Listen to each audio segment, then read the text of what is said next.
the relevance of neuroscience is born of the fact that everything we experience, everything we care about, every instance of something mattering to us is at bottom a state of our brain.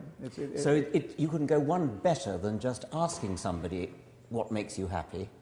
You can actually measure their brainwaves or something. Well, this goes to the question of whether we will ever have mind-reading machines, and I think we do have mind-reading machines. They're incredibly primitive now, but with fMRI you can make judgments about what someone is thinking,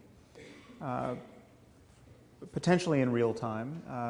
And for instance, a graduate student in the lab I came from, where I did my work at UCLA, analyzed my data on belief. I did a study of belief and disbelief, and we just put people in the scanner and had them read statements that were either clearly true or clearly false or clearly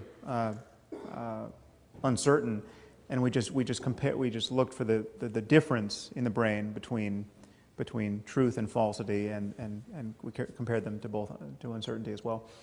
And so I published a couple of papers on belief based on that, but then someone else came back with a different analysis that was called a machine learning analysis, where they actually looked to see if they could just, based on the raw data, determine whether a person believed something or not in any given trial. So in question number 75, did this person believe it to be true or false? And they could detect that with 95% accuracy. And there have been many other experiments that can tell, where it's been demonstrated, where we can see whether you are thinking of a person or a place, etc. Now, that could become arbitrarily precise in the future, and it is certainly a possible prospect that you could have your brain scanned and you could find out stuff about yourself that is not obvious upon introspection, but is nevertheless true of your subjectivity and is formative of your subjectivity. So, and actually, you don't even need brain scanning technology to discover this. We know that if you are shown that a pattern of kind of racist judgment can be detected in virtually everyone, and certainly virtually everyone who thinks they don't have a racist bone in their body. And if you show white people, pictures of white and black faces, they're going to much more readily associate negative terms to black faces than white faces. And this is something that there are psychophysical paradigms that make it just impossible to correct for this, and you are just embarrassingly slower to associate positive terms to another race. And everyone comes out of these experiments mortified, but it's just in fact true of you. Now, you could take that further and have your brain scanned and find out how much you love your wife. You could be shown pictures of your wife and think about your wife, and then you could think about your last wife, and some rather mortifying comparisons could be done there that you wouldn't want to talk about, perhaps. So this is, insofar as, and again, there could be some limit we would run up against with the technology. It could just be so, as a physical fact, that we will only be able to discriminate we'll only be able to correlate our subjective states with our neurophysiology only so closely. But I think mind-reading machines are a real possibility in the future. Some people would find this prospect very frightening, very alarming. Yeah. I think one of the most spectacular examples is the evidence that decisions are taken in our nervous system before we consciously know it. So when we decide to do something, little do we know that several seconds earlier we've already decided, which is another example of where science can actually get inside our minds better than we can, so to speak. Yeah, and that actually torpedoes the whole notion of free will. I think you actually don't need a notion of free will in order to have a notion of moral truth, and this is something that is very counterintuitive to people. But we know free will is a non-starter philosophically and scientifically. Now, many people struggle not to admit this, but however our mental life is caused, it is caused either by prior causes or by some randomness intruding, but whether it's purely deterministic or there's determinate causes combined with some randomness, neither offer a space for free will to operate. I mean, just imagine if all of your experience were caused by someone at a computer just determining what you feel and do and say and want. That's clearly not a circumstance of free will. Now imagine if that person just was determining in all of that, but 10% of the time threw some dice or introduced some other mode of randomness into the process.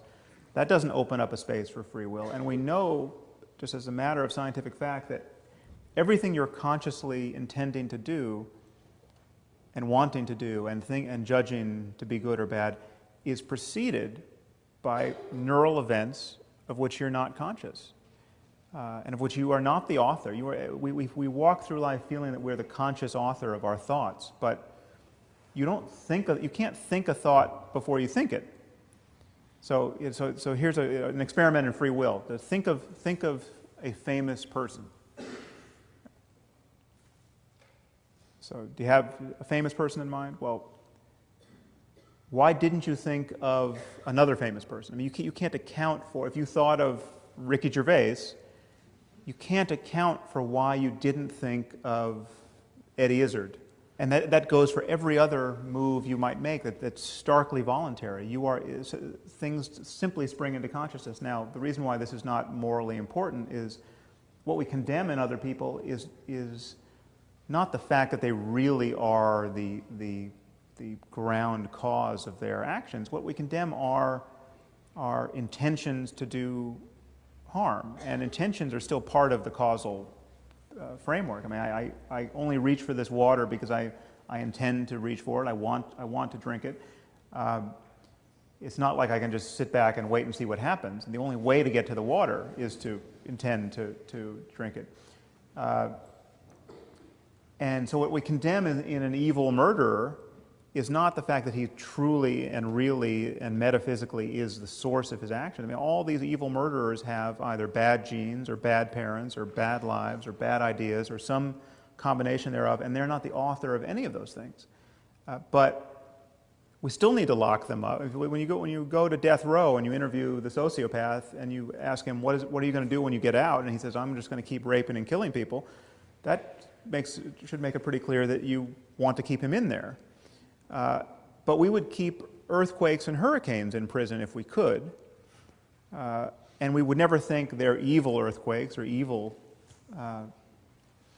hurricanes. And so there's some things would change about our notion of retribution, say, but the idea that we would have to lock up killers is not one of them. I think some people will feel quite queasy about that. I think it's extremely interesting, and no doubt questions will arise. I just got one final point to make. I get much less queasy, but a little bit queasy about completely junking the is-ought distinction in the following sense. People think that because I wrote a book called The Selfish Gene, I'm advocating selfishness.